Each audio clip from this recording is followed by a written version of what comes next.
Stephanie is someone who grew up at Temple Shir Shalom, but today she's founded and runs the Detroit Writing Room.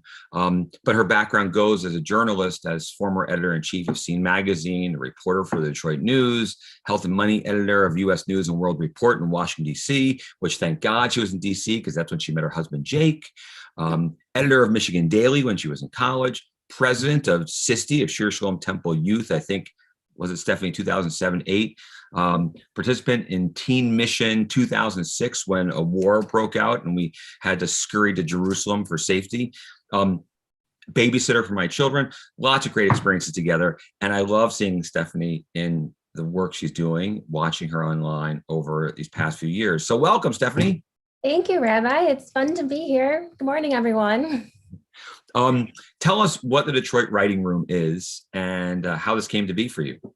Yeah, so I've got a green screen up, but you can kind of see what it looks like behind me a little bit. It's downtown Detroit on Washington Boulevard. And before the pandemic, we were really a writing space and a co-working space that hosted a lot of book talks, writing workshops, open mic nights. We have a team of 30 coaches who are mostly writing coaches.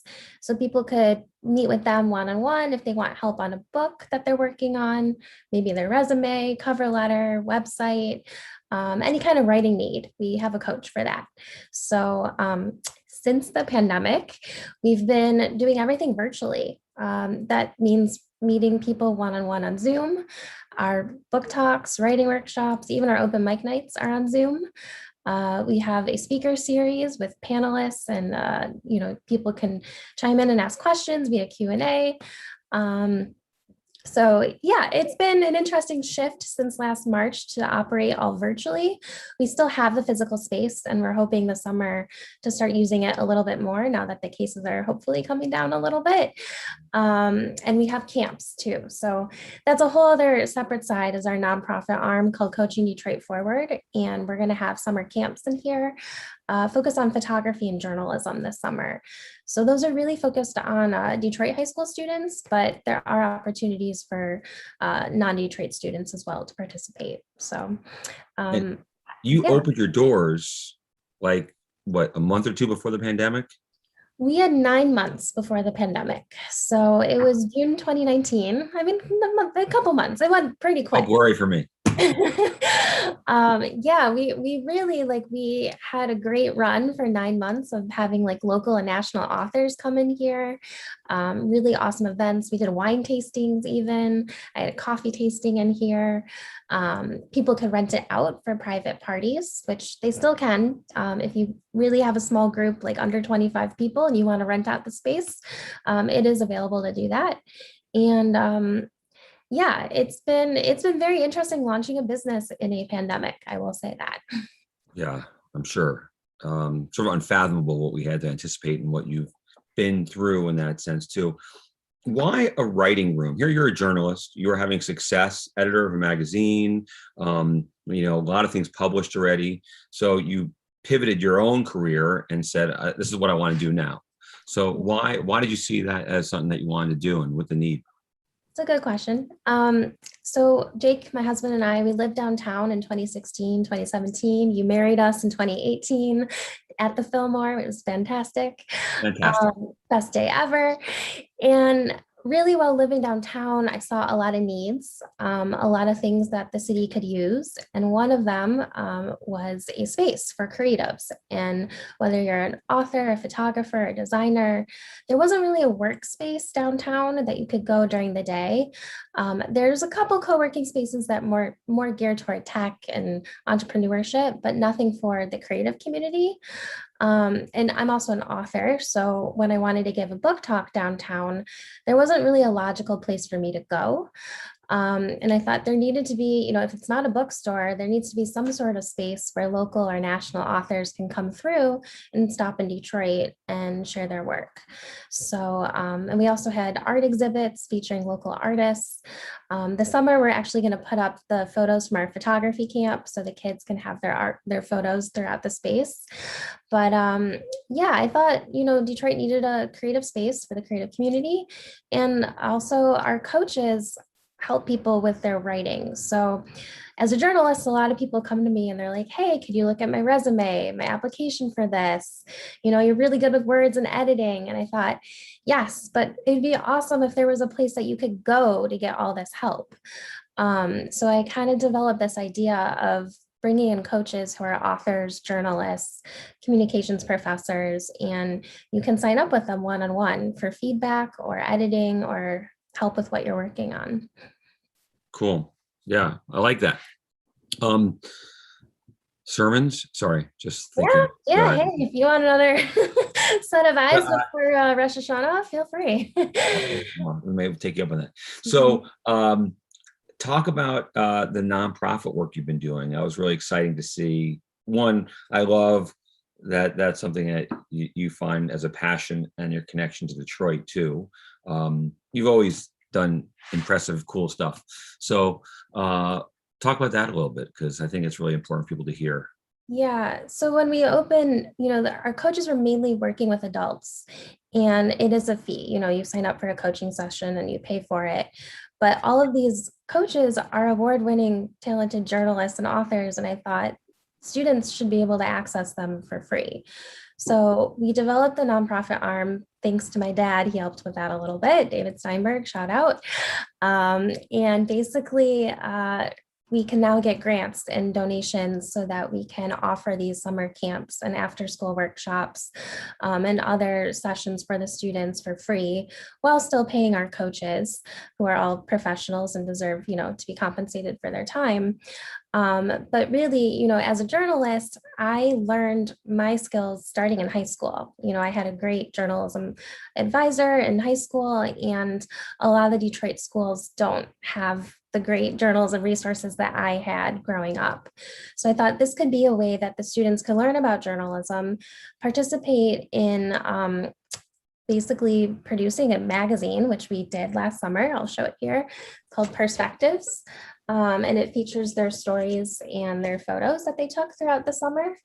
And, it's a high quality magazine. So it looks like something you would get on a newsstand.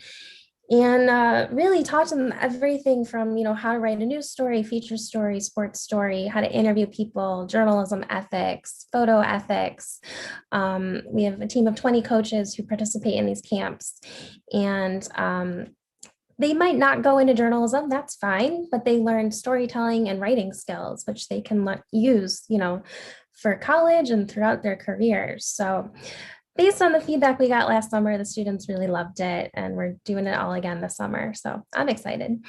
Awesome. That's awesome. Well, shout out to Joyce and David Steinberg, who leaders at Temple Shir Shalom. David's a past president, and it's just nice the values that they exhibited and lived with that they, shared with you that you now live as well. So that's a, cool reality in that sense too. So I want to give honor to that.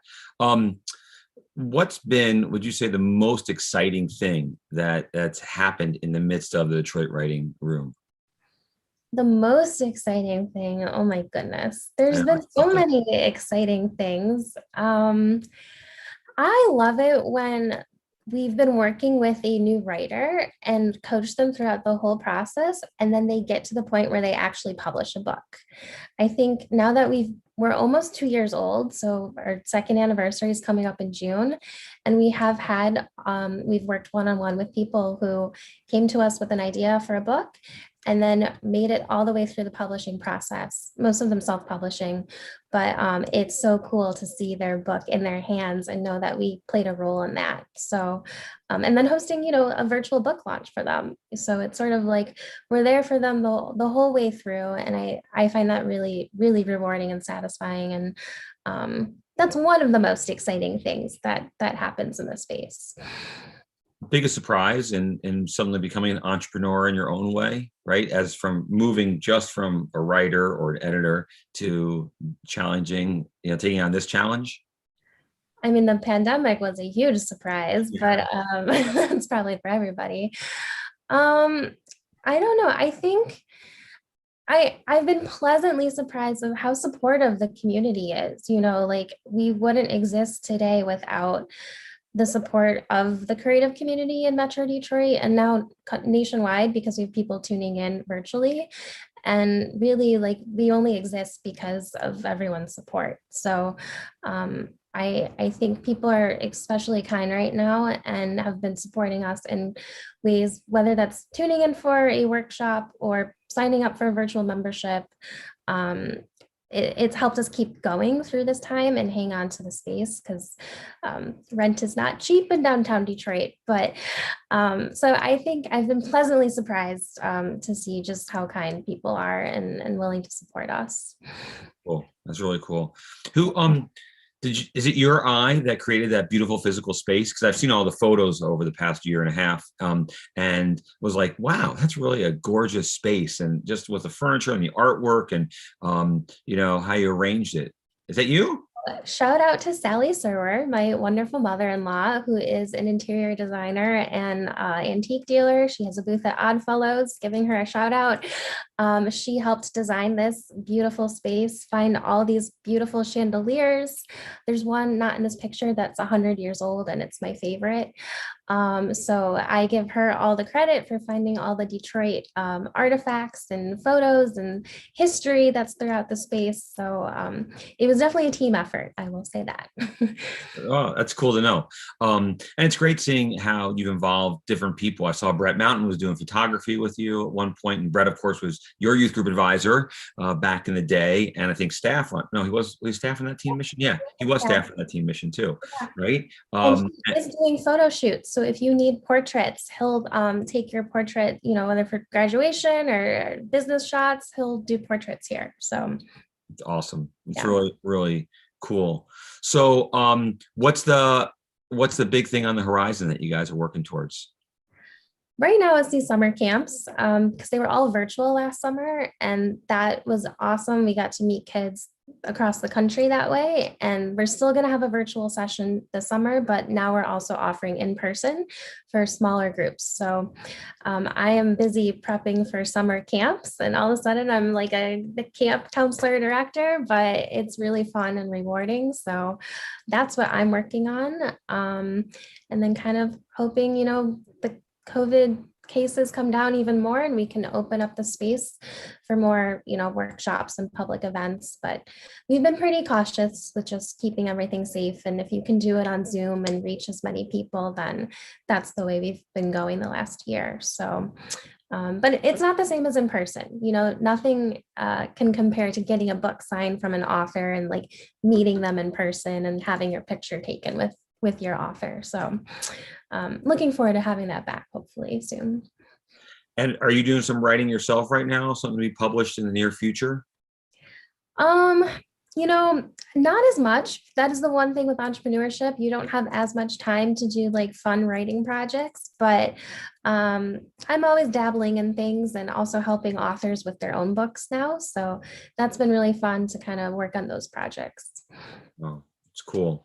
It's cool. You're very talented, and you always have been. And it's really fun to watch how this has blossomed and what you're creating. And I love having this short opportunity as a platform just for people to hear about it, because it's one of these little gems that's developing in Detroit, right? And I love that you're a part of it and making that a reality now too.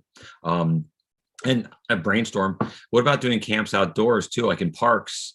So when it's it's COVID safer in a sense too, as well. You guys thinking about that?